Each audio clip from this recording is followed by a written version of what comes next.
Nandito na ako dun sa address na nakita ko dun sa records ng Eloisa. Nandito ako nga sa bahay ni Jess.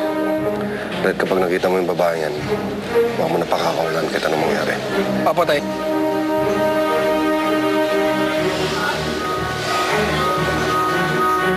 Brad, kilala mo ba yung nakatira dyan, yung Eloisa? Opo.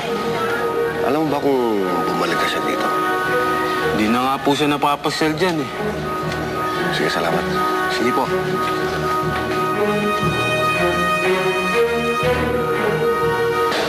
Tao po! Tao po! Tao po! May kailangan kayo? Kilala niyo po ba yung nakatira dito? Oo, si Eloisa. Biyanan ko kasera niya. Dito pa ba siya nakatira? Oh, bakit? Wala. Kailangan ko na siya makausap eh. Pwede ba? Balik na lang kayo mamaya kasi umalis siya, may pinuntahan.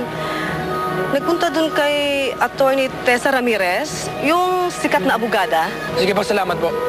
Sige.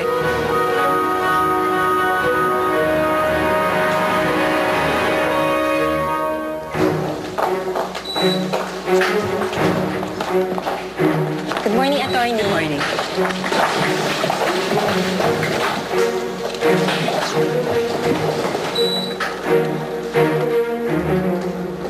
Good morning. Ano pong kailangan nila, ma'am?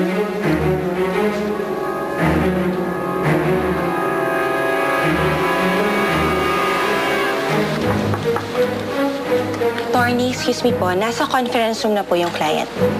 Sige, susunod na ako. Thank you.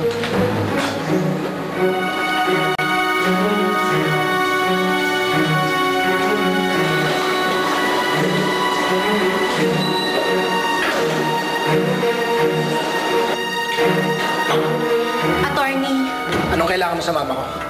sino ka ba? Sasabihin mo ba sa kanya ang tungkol sa tatay ko? Anak ka ni Daniel? Anak ka ng hayop na yun? Ano? Alam mo lahat ang kahayopan ng ginagawa ng tatay mo, ano? Kasabot ka niya? Oo! Sasabihin ko lahat sa nanay mo! Pagsisisihan mo pag kinuha mo yun! Papaalam ko sa nanay mo kung gaano ka-demonyo ang asawa niya. Sa